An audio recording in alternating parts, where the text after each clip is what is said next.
얼마 전에 빌 게이츠는 챗 GPT라는 AI를 극찬했습니다. 생성형 AI라는 현 시점에서 가장 중요한 혁신이라고 말하면서 챗 GPT의 탄생이 인터넷 발명만큼 중대한 사건이 될 것이라고 역설하죠.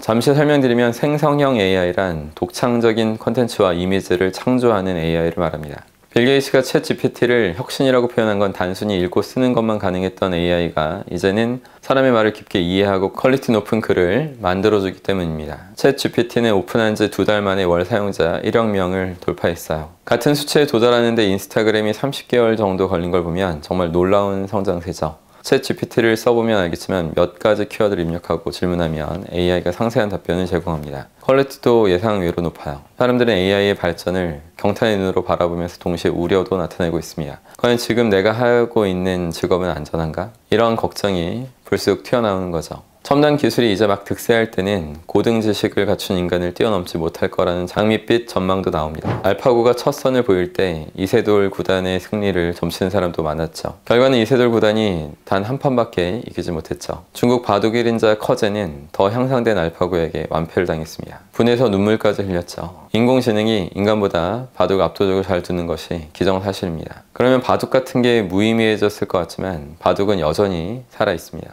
현재 세계 최고인 신진서 구단은 AI를 활용해서 더욱 막강해졌죠. 사람과 AI가 공존하게 된 겁니다. 급변하는 기술은 사람들의 두려움을 불러일으킵니다. 세상에 자동차가 처음 등장했을 때도 마찬가지였어요. 마차를 몰던 마부는 자동차로 인해서 사라졌지만 말을 몰던 사람은 차를 모는 드라이버로 변해갔습니다. 인간은 적응의 동물이죠. 거시적인 관점으로 바라볼 때 모든 것에는 흥망성쇠가 있습니다. 거대한 제국도 몇백 년을 주기로 생성과 소멸을 반복합니다. 하지만 인류사를 길게 바라보면 결국은 발전하는 쪽으로 나아가고 있어요. 새로운 기술이 탄생하면 사람은 처음에 거북함을 느끼지만 어느 순간부터 공생의 길을 걷습니다. 자동차가 인류 최강인 우사인 볼트보다 빠르다고 사람들은 열등감을 느끼지 않아요. 단지 시간을 줄여주는 효율적인 교통수단으로 활용하고 있죠. 인간은 날개가 없고 비행기는 창공을 헐헐 난다고 인간이 자괴감을 느끼지도 않습니다. 새로운 시대가 도래하면 인간은 어떻게든 적응하기 마련이에요. 하지만 냉정하게 말씀드리면 모든 사람이 적응할 수 있는 게 아닙니다. 본질을 모르고 근시안적인 안목과 한계 있는 프레임을 갖추면 언제라도 도태되죠. 변하는 상황에 맞춰가면서 인류사에서 변함없던 진리에 초점을 맞춰야만 합니다. 저는 강의를 통해서 항상 본질을 강조하기에 어떤 상황과 조건에서도 더욱 강해지는 특급 인재를 양성하고 있습니다.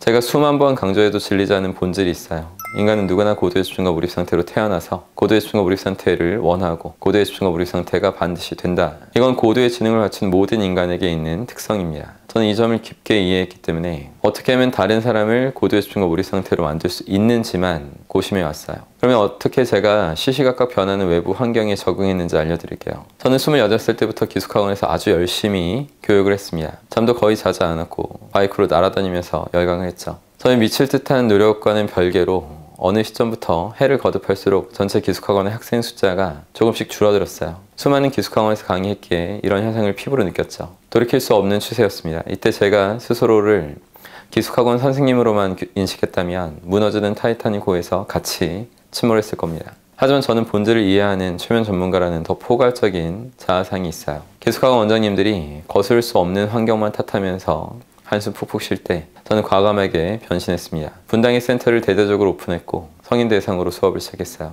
애초에 제가 가르치는 본질적인 지식은 누구나 알아야 했기 때문에 처음부터 더 잘 됐던 겁니다. 인생은 내 분야에서 고도의 집중과 몰입 상태를 더 잘 만들어내는 과정이다. 이런 확고부동한 프레임이 있었기 때문에 남들이 급변하는 환경만 탓하면서 수동적으로 반응할 때 저는 능동적으로 움직일 수 있었죠. 저는 원래 기숙학원 제자들한테 유튜브 하지 말라고 했어요. 그딴 건 거들떠 보지도 말라고 했습니다. 그랬던 제가 2019년도부터 유튜브를 시작했고 꾸준하게 하고 있죠. 분명히 초창기에는 유튜브가 지금보다 더 오락적이었어요. 하지만 시대가 변하면서 각 분야 끝판왕들이 대거 등판했습니다. 저는 유튜브가 무의미하다는 프레임을 수정하고 온라인에서 고도의 집중과 몰입 상태를 더 잘 만들어내겠다는 결심을 한 거예요. 본질에 집중하면 어떤 첨단 기술이 개발돼도 떨 필요가 없습니다. 인스타그램도 그 해부터 꾸준히 해서 2,000개 넘는 게시물을 올렸고 2만 명이 넘는 팔로워를 보유하고 있죠. 저는 단순히 변화에 적응하기 위해서 적응한 게 아닙니다. 본질에 초점을 맞춰서 자연스럽게 적응해 왔던 거죠. 2019년 12월 정도 코로나가 터지고 많은 사람들이 공포에 떨었어요. 불안한 목소리로 언택트 시대를 부르짖었죠. 절체절명의 위기가 도래한 것처럼 위기감은 날로 고조됐습니다. 하지만 저는 똑같이 침착했어요. 침착함의 근거는 사람의 본질이 불변하기 때문입니다. 인간은 반드시 고도의 집중과 몰입 상태가 된다. 이 강력한 진리 아래 저는 하던 일을 즐겁게 할 수 있었어요. 게다가 인간은 완전히 언택트가 될 수 없습니다. 누군가와 아무런 만남을 가지지 않는 건 사회적 동물인 인간에게 심각한 고통이에요. 심지어 코로나가 창궐할 때도 잘 나가던 사람들은 잘 나갔습니다. 엄밀히 말해서 선택 대면의 시대였던 거죠. 내가 만나기 싫은 사람, 혹은 가치가 없는 만남은 코로나를 빌미로 거절했을 뿐이에요. 코로나가 심해서 만나지 못할 것 같습니다.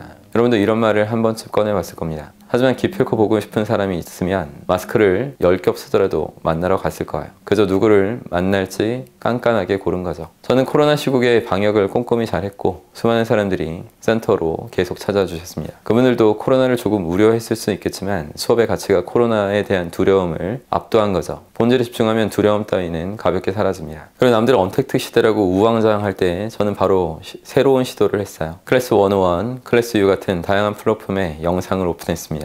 이게 대박나서 더 많은 사람들에게 알려지는 계기가 됐던 겁니다. 위기는 위협이 아니에요. 위기는 위대한 사람이 되는 기회입니다. 위기가 찾아오면 약자들은 쓰러지게 되고 강자만이 서 있게 돼요.